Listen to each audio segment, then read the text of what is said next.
पुण्यातील खराडी पार्टी प्रकरणातील जे आरोपी आहेत अर्थात एकनाथ खडसे यांचे जावई आणि रोहिणी खडसे यांचे पती प्रांजल खेवलकरसह इतर 6 आरोपींना आज पुन्हा पुण्यातील शिवाजीनगर कोर्टात हजर करण्यात आलं होतं। कारण या 7ही आरोपींची आज पोलीस कोठडी संपलेली आहे आणि आज पुन्हा शिवाजीनगर कोर्टात हजर केलं असता या सर्व आरोपींना यातल्या 5 आरोपींना अर्थात प्रांजल खेवलकरसह इतर 4 आरोपींना 2 दिवसांची पोलीस कोठडी अर्थात 31 जुलैपर्यंत या 5ही आरोपींना पोलीस कोठडी ही सुनावण्यात आलेली आहे।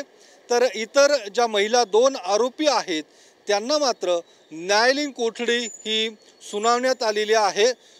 अशा पद्धतीचा निर्णय आज शिवाजीनगर कोर्टाकडून देण्यात आलेला आहे। या संपूर्ण निर्णय देत असताना जो युक्तिवाद आरोपींच्या वकिलांकडून त्यासोबतच सरकारी वकील आणि या दोघांकडून जो युक्तिवाद पार पडला तो युक्तिवाद निश्चितच महत्त्वाचा होता।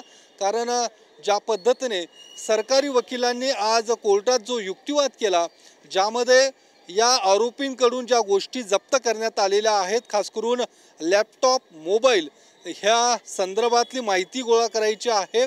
खास करून प्रांजल खेवलकरकडून जे मोबाईल्स जप्त करण्यात आलेले आहेत हे मोबाईल्स सायबर विभागाकडून त्या मोबाईलची तपासणी करायची आहे। अशा पद्धतीचा युक्तिवाद हा सरकारी वकिलांकडून करण्यात आलेला आहे आणि त्यामुळे आम्हाला आरोपींची पोलीस कोठडी मिळावी ही विनंती आज सरकारी वकिलांकडून न्यायालयासमोर करण्यात आलेली आहे। त्यासोबतच हे जे इतर 7 आरोपी आहेत यांनी यापूर्वी देखील पार्ट्या केल्याचं पोलिसांचा दावा आहे। मे महिन्यात त्याच ठिकाणी या पार्ट्या झाल्याचा दावा देखील आज सरकारी वकिलांकडून कोर्टात युक्तिवाद प्रांजल खेवलकर यांच्या नावाने त्याच ठिकाणी काही महिन्यांपूर्वी रूम्स बुक असल्याचा दावा देखील हा पुणे पोलिसांकडून करण्यात आल्याचं पाहायला मिळालं होतं। त्यासोबतच या सगळ्या आरोपींमध्ये एक राहुल नावाचं नवीन एक कॅरेक्टर नवीन व्यक्ती या सगळ्या प्रकरणामध्ये आता समोर आल्याचा दावा हा पुणे पोलिसांकडून करण्यात आलेला आहे।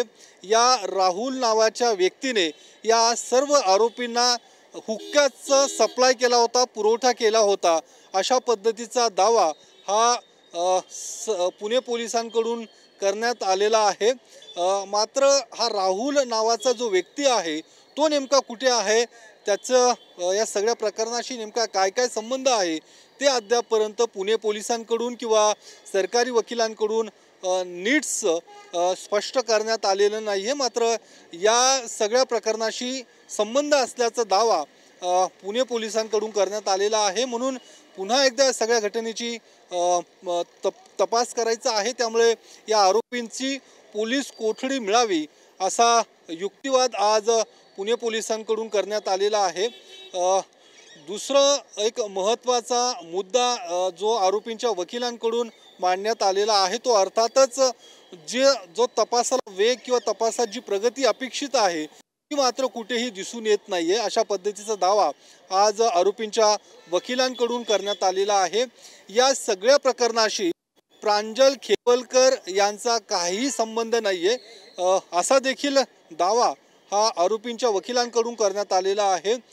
प्रांजल खेवलकर हे एक राजकीय बळी आहेत। कारण प्रांजल खेवलकर हे एकनाथ खडसे यांचे जावई रोहिणी खडसे यांचे पती असल्यामुळे त्यांना राजकीय दृष्टिकोनातून टार्गेट केले जात असल्याचा दावा हा युक्तिवाद आरोपींच्या वकिलांकडून केला जात आहे।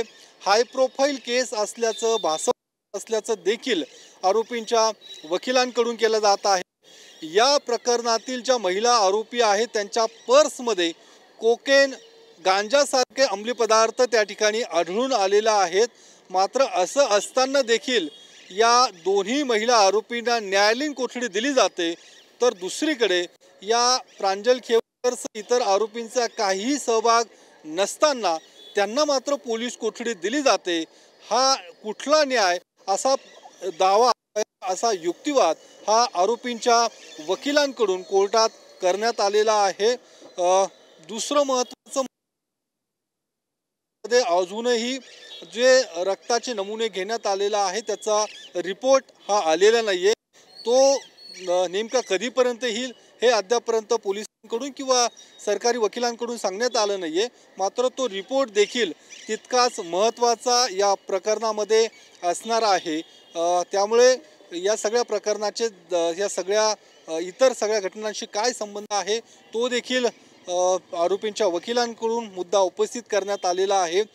दुसरा एक महत्त्वाचा मुद्दा अर्थात या सगळ्या घटनेसंदर्भातले जे व्हिडिओ माध्यमांपर्यंत गेलेले आहेत, सोशल मीडियामध्ये आलेले आहेत, ते व्हिडिओ पोलिसांनी का दिलेत किंवा कुठल्या अधिकाराने दिलेत या संदर्भात देखील प्रश्न उपस्थित करण्यात आलेला आहे। त्यामुळे आरोपींकडून आरोपीचे वकील हायकोर्टात या संदर्भात दाद मागणार असल्याचं देखील आज कोर्टात सांगण्यात आलेलं आहे।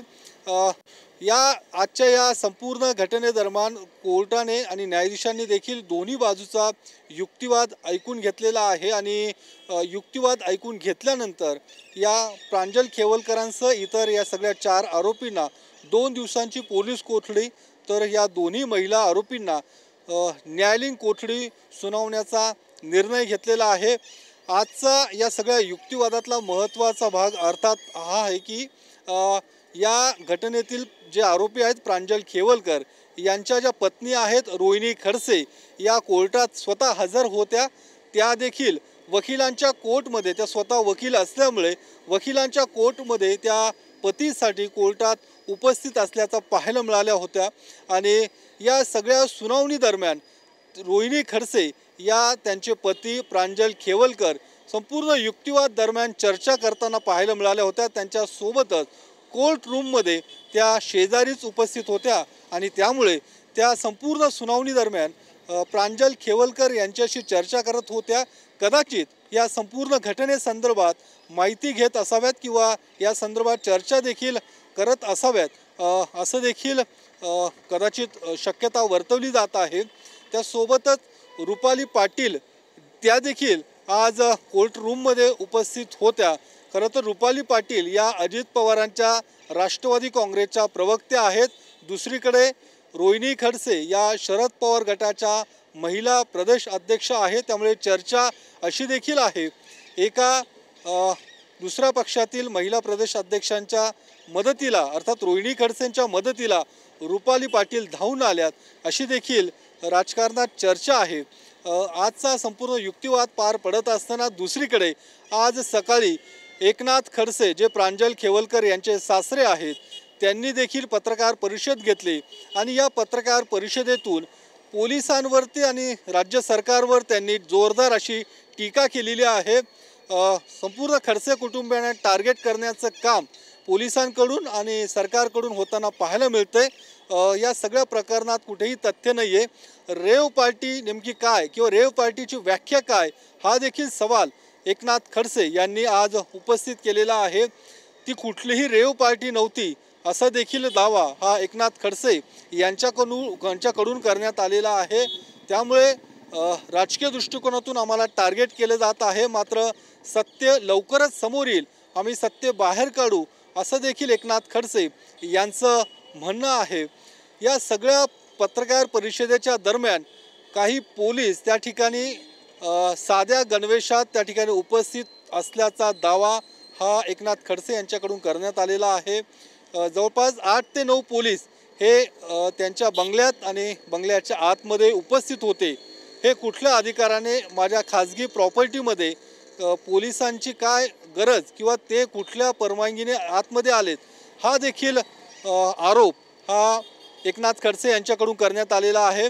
पोलिसांकडून माझ्यावरती पाळत ठेवली जाते, सरकारकडून माझ्यावरती पाळत ठेवली जाते असा आरोप देखील सरकारवर केलेला आहे। सरकारला माझी एवढी का भीती वाटते असा आरोप देखील एकनाथ खडसे यांच्याकडून करण्यात आलेला आहे आणि त्यामुळे या सगळ्या प्रकरणामध्ये आता राजकारण सुरू असल्याचं पाहायला मिळतंय।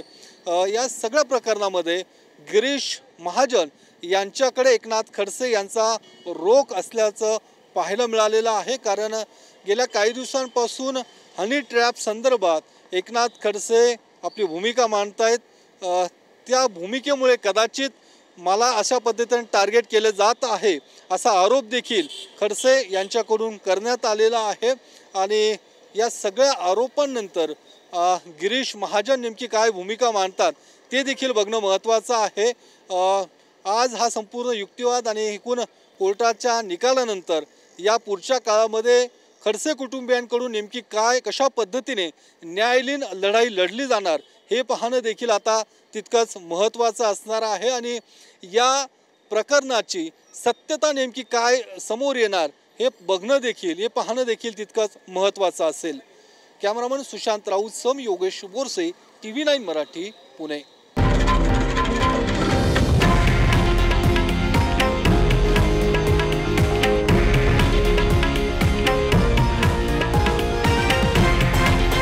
हे आहे देशातील नंबर 1 न्यूज नेटवर्क आणि आपण पाहत आहात TV9 मराठी, एकमेव।